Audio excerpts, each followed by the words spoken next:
Hi, Leighton. Thank you Hi. so much for joining me today, and I'm really looking forward to our talk. Me too. Thank you so much for having me. I feel really honored that you've asked me to come on this. So this is terrific. I love what you do. I love Cascade. I love all the videos you've been putting out. They're really terrific and wonderfully insightful. And I'm so pleased that someone's talking about this year, the last year we've had, like last 12 months with the coronavirus, and it's really great. Oh, thank you.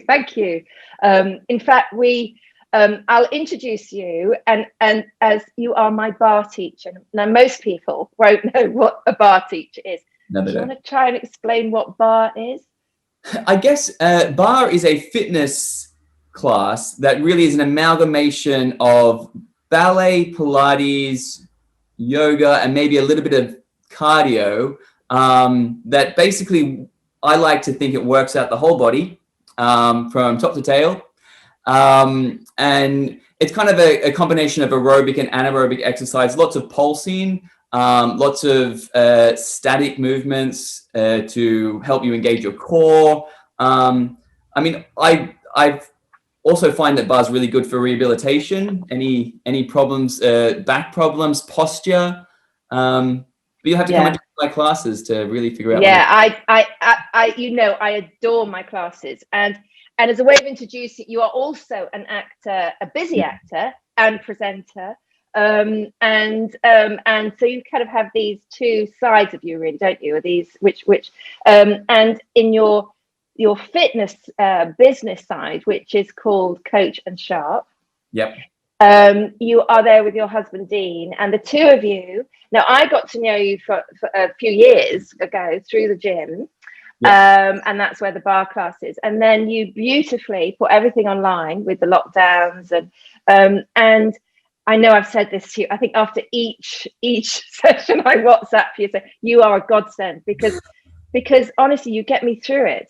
You got me through the lockdowns, through exercising, through the connection, and so it's an extraordinary business that you have. And how we came about this was that it was the first time we were allowed to go to the gym. Yeah, exactly. I mean, this was like, isn't it? Like, no, it was very a bit. It was the first time the classes. Yeah, it was the first time the classes were open, weren't they? So this was like a couple of weeks ago, if that. Yeah, and we got talking anyway afterwards about the world and what's happening now. And as you say, we have been chronicling the last 15 months. So I'm always sort of like, it's on the pulse of where's the mood now, what's now. And we stood on a street corner, Kensington High Street, talking for ages. And we should have recorded that talk. I know. And it was from that I said, right, do you fancy it? Because I'd been thinking about that. And actually, I first thought about inviting you to come and talk with me, was following the video that I did for International Women's Day with Sue. Yeah. And you gave such fantastic feedback and insightful comments that I remember thinking that it'd be great to get Leighton on to talk. So I'm going to have a question around something around that later on today. And thank you for the introduction. That was lovely. Well, actually, there's another part I will say, is that one of the key connections between us is our authentic positive energy. And I want us to be talking quite a lot about that today. And we will talk about this a bit later, but it's something, this is what I was saying about your classes, is that, there'd be times it would be the end of the day, I would be wiped, on screen all the time, doing all the work, we haven't stopped, and miserable, dark winter that we had in lockdown in London. It was grim. Yeah. And, I've written about this. I was concerned about the various people who were really struggling, particularly mental health wise. And it would be a time like, the last thing I want to do is to do a cardio bar class for 45 minutes. Really? It was the last. And I go, oh, but gosh, it's late and I've got to. So I'd put it on. I wouldn't be on screen. So I thought, right, I can stop if I want to. And there were quite a few times I said to myself, I will do 5 minutes just to show up. And then, he won't know if I go and have a snooze or whatever. I wouldn't have. You wouldn't know. I could sense you were still doing the class. I just could sense Each time, to my astonishment, it's like you pulled me through, and you didn't do it by bullying. You didn't do it by cajoling or whatever. It was just that infectious positive energy. So we are going to talk about that, but it's just an extraordinary thing about you, Leighton. Oh, thank you. I mean, I think ditto. Same to you. I think you were a positive light. Even right now, you're so uplifting, and I mean, we are going to talk about the authenticity of that, which I think is really, I think it's something so crucial, but a bit lacking right now in society. This being authentic and positive. We can talk about this now. Keep going. Yeah.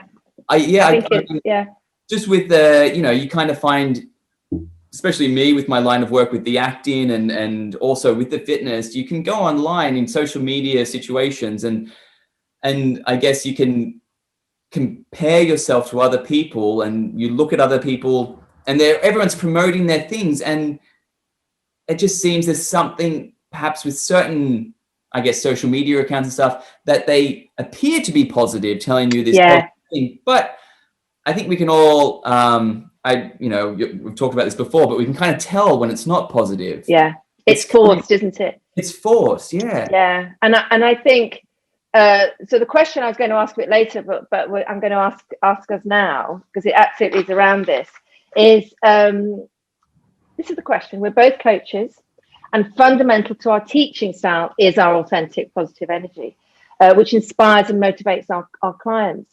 So the question is, what is it for us? What does it mean for each of us? How has it been tested over these last 15 months? Because if ever it's been tested, it's probably been this time.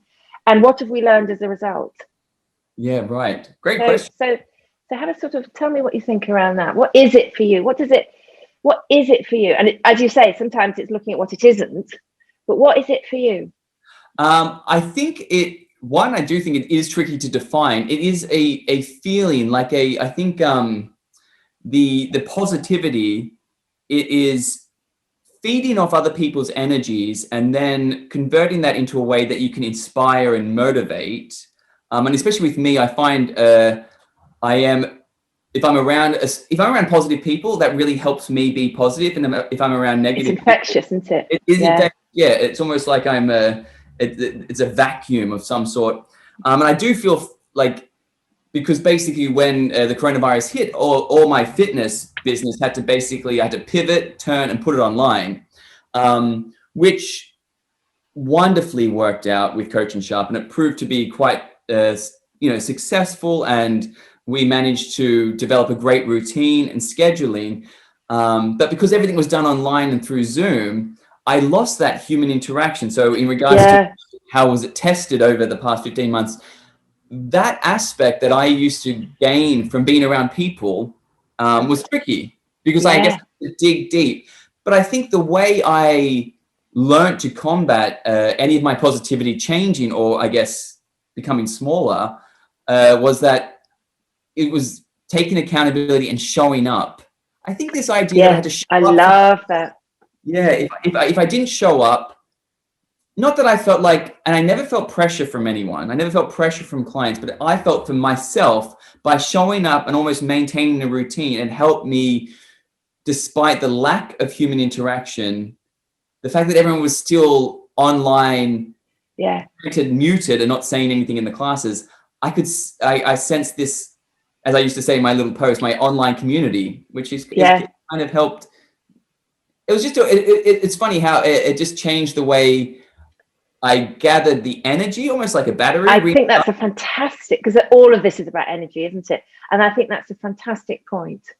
And I hadn't thought about it as clearly as you've just said it. It's that it is infectious, and I'm used to talking about this, and I'm used to giving it out and do it, because but I hadn't appreciated until lockdown, and for me it was 4 months in isolation, how much I needed others to, it was that mutual connecting that created it. It wasn't like out of nowhere. It wasn't in a vacuum. And I think part of that learning and testing, and maybe a kind of, evolving, you know, a kind of a more sophisticated way of doing it. Sensing of it is, it's not, yes, it's still important, but what happens if you can't rely on that? How do you dig down deep into yourself, find that, particularly if our work is about, you know, giving that to others?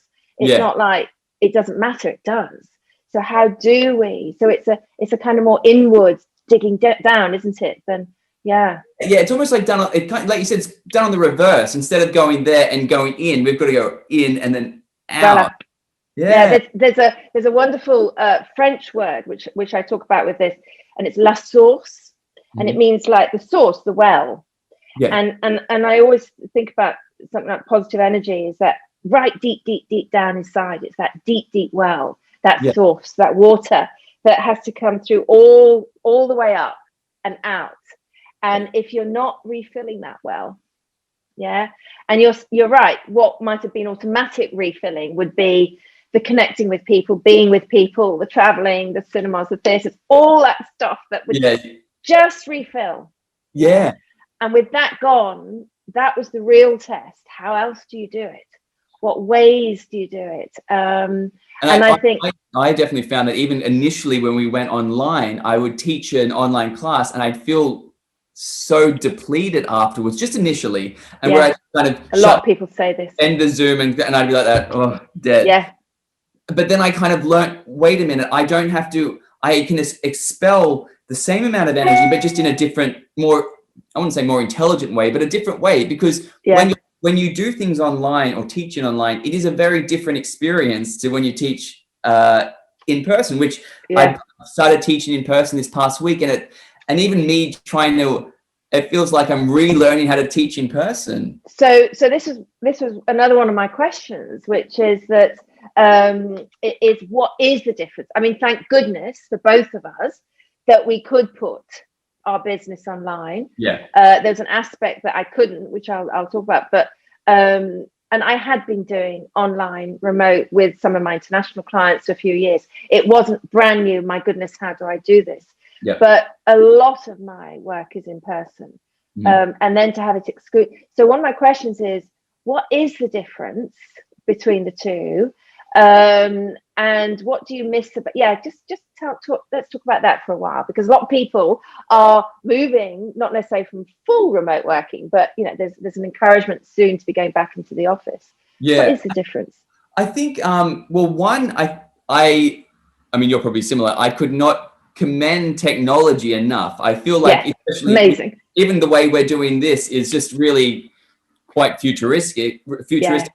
I mean, I even had this thought the other day. I thought, you know, if this was like 10 years ago, my online business, wouldn't have existed. And my actual business, my Coach and Sharp business, probably would have crumbled because I didn't have the access to communicate and we weren't allowed to go anywhere.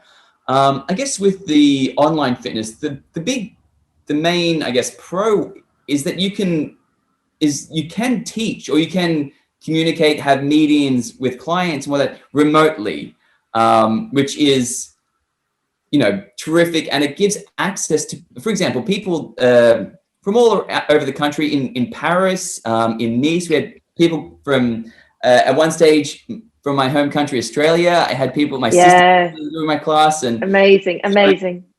I want to ask us a bit later about moving forwards, the world we're going. And I think this is some of the great learnings, you know, we're calling it blended working, aren't we, about how to do this. I think there's some extraordinary learnings around technology, about how we can do this. We don't have to be in person all the time. We don't have to get on a plane all the time for a meeting, which, you know, it's been a huge difference. I mean, with your clients, what do you find the difference between if you're doing a client meeting online or in person? Do you find you get different things out of them? Yeah, I've done a lot of thinking around this. And I for some people it has to be in person. And honestly, through all this time, there've been some clients, you know, you have no idea how many walks and talks in pouring rain, dark London, winter days, you know, Regent's Park or whatever. It's been, you know, you do whatever because for some people they struggle with the doing online.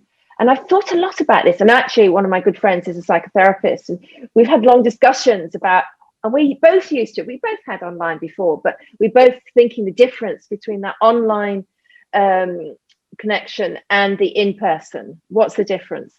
And it partly depends on the other person. So if the other person is more shy, is more cautious about connection and intimacy, might be hiding more behind a mask.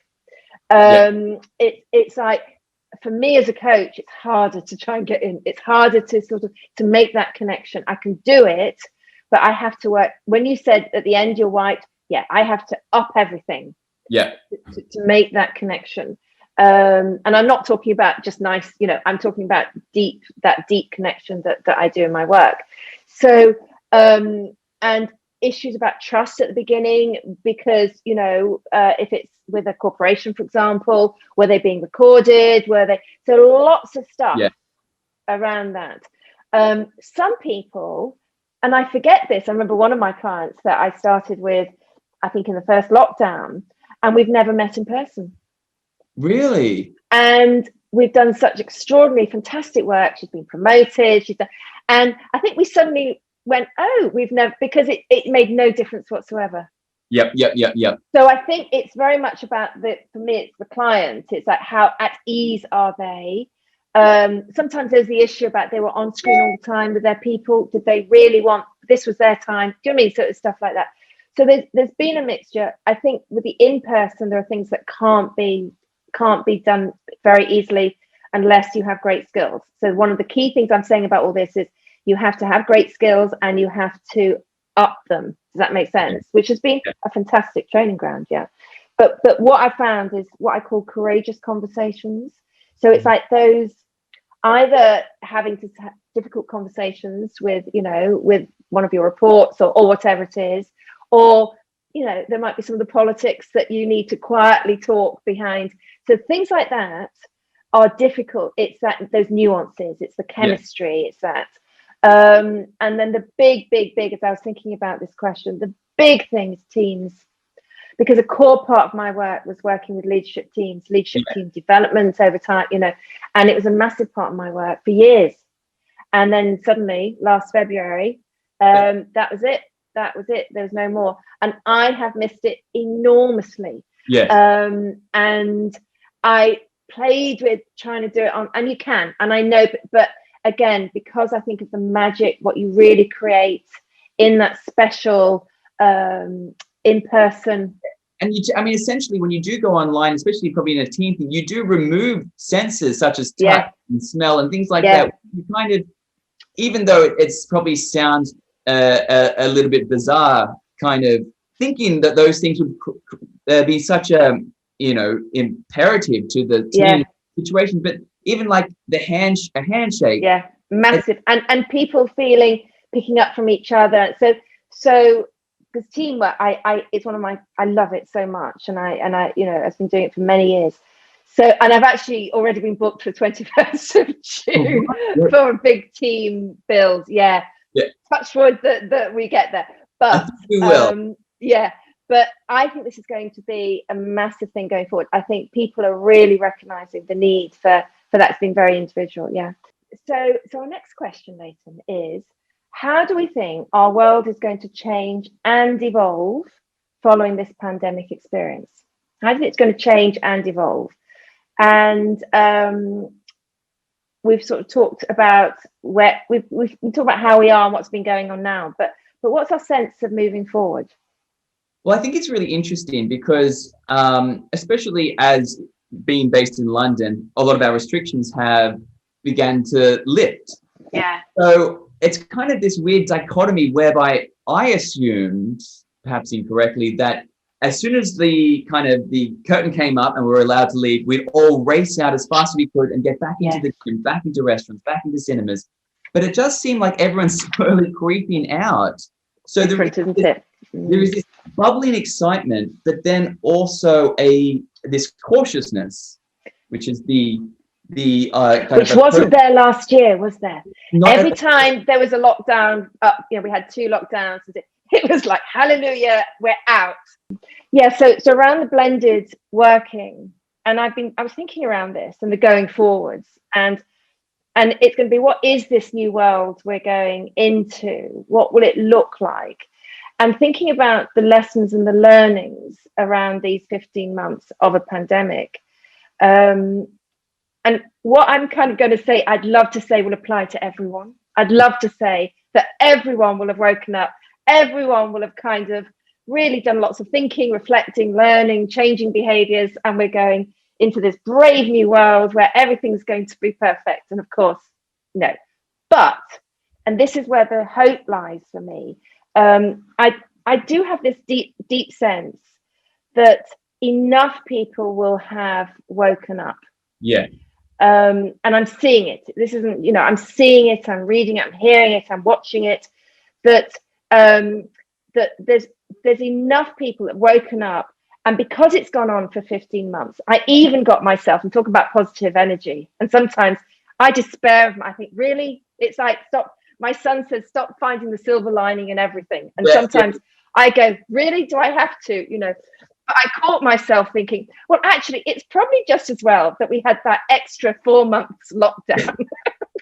Because that was when you were saying that to him. That was the really, really grim one. Because as I was thinking about the real learnings, I was thinking, if it all finished by December 2020, we'd have put that year behind, and we'd have said, let's never think about that again. Yes.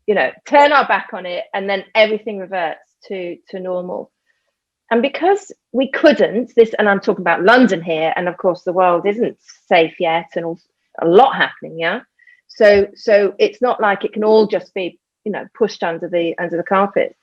It is forcing us to become more introspective, questioning, thinking about the bigger issues, thinking about how we live, the way we live, and that immediate gratification. And I think this is any age, any generation, but I do think the hope lies in your generation, the millennials.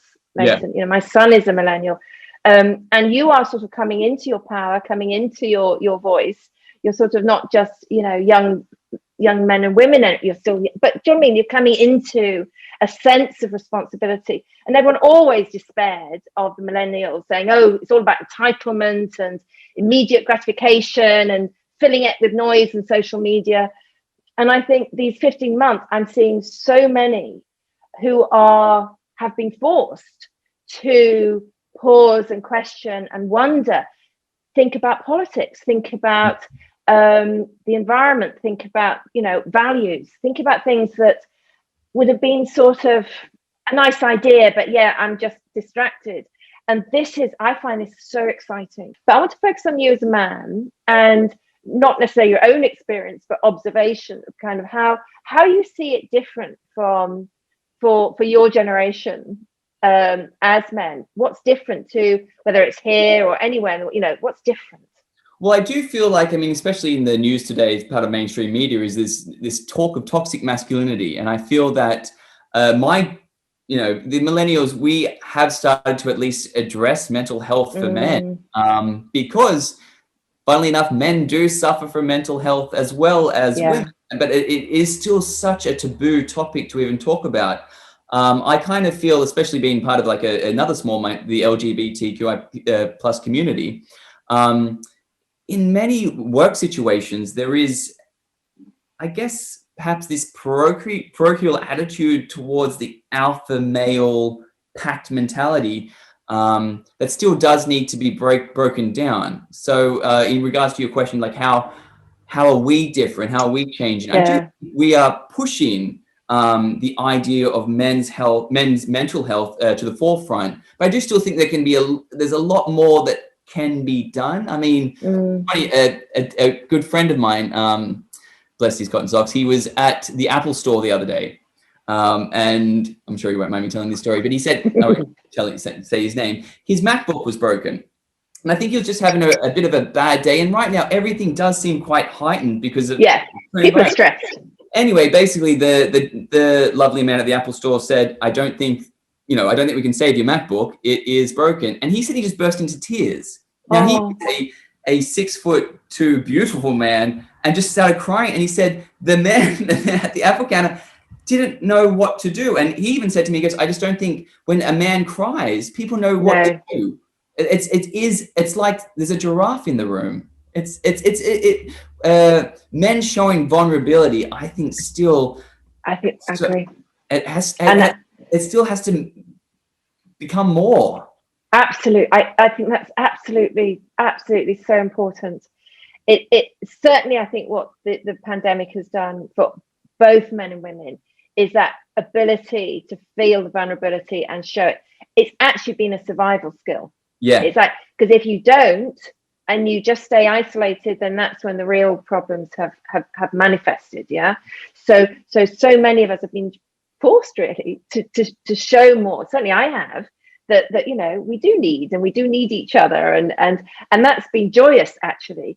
And for men to do that, and for men and women to accept that men can, I mean, that's the shift, isn't it? That it's okay to do that. But I'm seeing it more and more, and I think there's a lot of hope around that, and women need men to be able to do that, because that's where the sharing, the connection, of it. I agree, and I just wanted to move us on from that to kind of we're coming up to finishing, but I wanted to do the circle around our authentic positive energy, because it's interesting because we keep using this word authentic. Now, a lot of people will say positive energy, and it's what I call the cheerleader, rah, and that is so distancing. That is so, particularly when you're in a grim situation, you do not want someone, just casually whatever doing that rah. It's like, no. But what's the difference?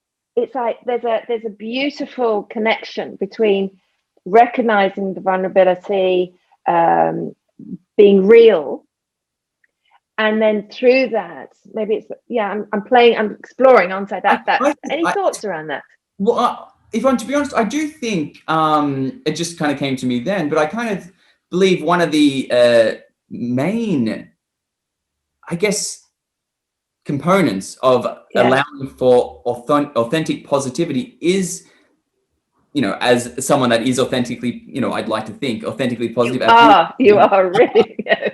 Is we do show our vulnerability, and I think the vulnerability part, it means that we're not just going, oh, everything is great, you need to be great like I am. We're going, do you know what?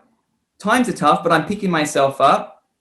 How can I help you and pick you up? Kind of thing. I think as soon as someone, I find it just even in my daily interactions, as soon as I show a bit of vulnerability, if I go into a social situation where I'm talking to people and I just go in there and start bragging about, oh, I'm this and I'm Australian and all this sort of stuff, people, and it immediately disassociates them, and they have no interest in finding, there's nothing interesting about me, and it's unbelievably boring. Whereas if I go in there and you kind of you take off the armor and show a little bit of vulnerability, suddenly people become more interested, and they go, oh, it's funny you should mention you had a bad day, because the other day I had a really bad day. And it allows people to feel that it's a safe environment. Yes.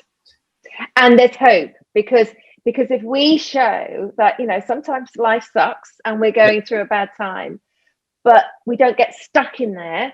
But the things that we do, and that from there we're sharing, so the connecting, the vulnerability is the connecting, but from there we can, have that energy. That's where the inspiring infectious aspect of it is, isn't it?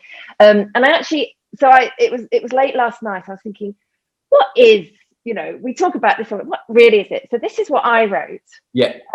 Around this. This is kind of my definition of what it is. And for me, it's a passion and energy for life. About embracing life. And it's on all levels: mind, body, heart, and soul. So that energy, it's like that source that I talked about, coming from that deep well. So in a way, it's body, heart, mind, and soul. It's kind of going up through there. And there's a responsibility with that to keep that fit and healthy on all levels. Because it isn't automatic. So it's that energy, but integrated with that passion and energy is hope. And for me, hope is a faith in a better future, a sense of meaning, a sense of possibility about creating something better future, whatever. And that for me is what all of that's about. And it isn't automatic. And partly as I was thinking about this is, well, so how, if it's not automatic, and we talked about this at the beginning of that we're used to it just being, that well being filled. It's like, what are one of the learnings from it? And what I've learned from it is that it's very, very, very precious. It's so precious. And one of my learnings is not to just keep giving out and out and out, particularly where it's not appreciated or valued. Because it's a precious gift. It's a precious gift you've been given. I think you were born with. I always feel I was born with this. It was a precious gift. So it's about deeply valuing it, nurturing it, looking after it, which is where that refin. And from that, the pure joy is sharing it. Yeah. Where it is loved and wanted. And appreciated. And that's taken me a lifetime to get to that second part, because I think as a child, and I was always like, just get, and it's taken me so long to see how precious it is and how it needs to be nurtured, and then it can be really shared in a much more authentic way. Yeah. And I think, like you said, it's almost like, similar thing. I'm in my early 20s. I remember being overwhelmed, and I'm like, what is going on? And I think it was just, I'd become a yes man. I was just saying yes to everyone, yes to everything. And and suddenly I was just a vessel. People pleaser. Yes.